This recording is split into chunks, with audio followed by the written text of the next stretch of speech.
Welcome to सरल math classes NCERT class 10th mathematics में exercise 1.3 हम कर रहे हैं। आज करेंगे जो क्वेश्चन नंबर फर्स्ट। इस एक्सरसाइज में क्या है, एक ही मेथड आपको रखना है और कुछ मैंने स्टेटमेंट लिखी गई है एज डी सभी क्वेश्चंस में यही आएंगी।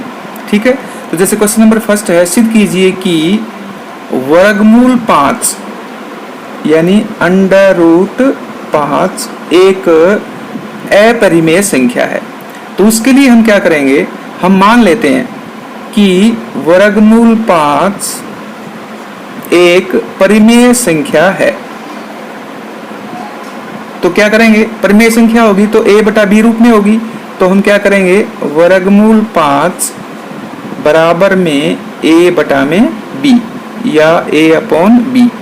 और a और b क्या होंगे, इसमें कोई पूर्णांक होंगे, कोई भी पूर्णांक है, पूर्णांक। ठीक है, तो आगे हम क्या करेंगे, इसमें कहता है जो a और b है उस जो पूर्णांक में कोई भी उभयनिष्ठ यानी कॉमन फैक्टर नहीं होगा, किसके अलावा, एक के अलावा। तो क्या होगा, फिर हमने इसको अगर लिखेंगे तो ये b है, इसको यहाँ गुणा कर देंगे तो ये क्या हो जाएगा, a बराबर वर्गमूल 5b। अब क्या करेंगे, दोनों तरफ वर्ग कर लेंगे इसका। तो इसका वर्ग करेंगे तो ये a की 2 हो जाएगा, इसका वर्ग करेंगे तो 5 हो जाएगा, वर्गमूल कट जाएगा, और इसका b की 2। तो ये हो जाएगा a की 2 बराबर में 5 b की 2 या a स्क्वायर बराबर 5 b स्क्वायर, ये हमारे पास हो जाएगा।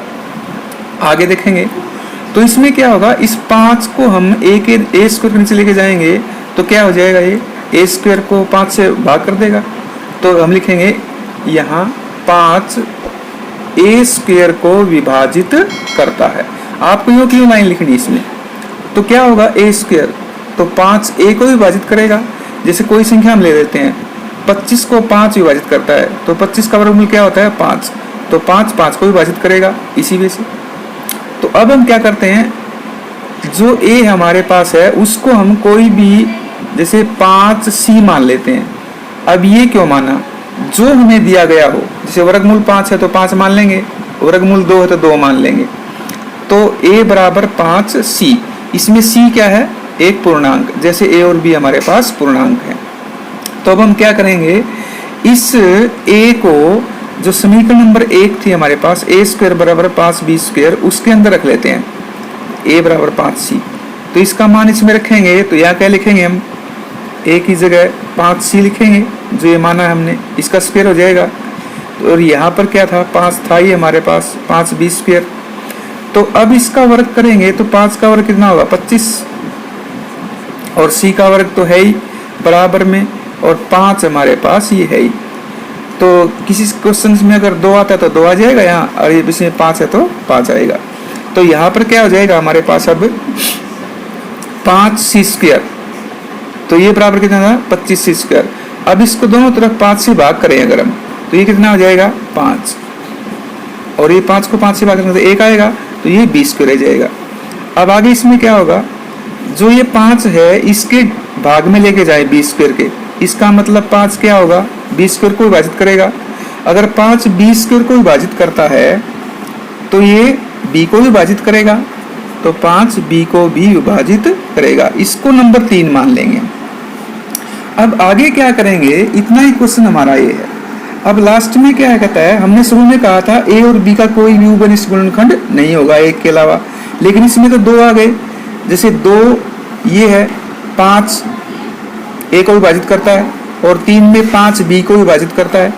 तो 2 और 3, समीकरण नंबर 2 और 3 से पता चलता है कि a b का एक दूसरा उभयनिष्ठ गुणनखंड कौन सा है, 5, क्योंकि हमारा कितना आ गया, 5, a का भी है और b का भी है। तो हमने जो माना था कि वर्गमूल 5 एक परिमेय संख्या है, वो हमने क्या माना, त्रुटिपूर्ण है, ये गलत है। क्योंकि जो हमने माना था कि वर्गमूल 5 एक परिमेय संख्या है, ये हम नहीं मान सकते हैं।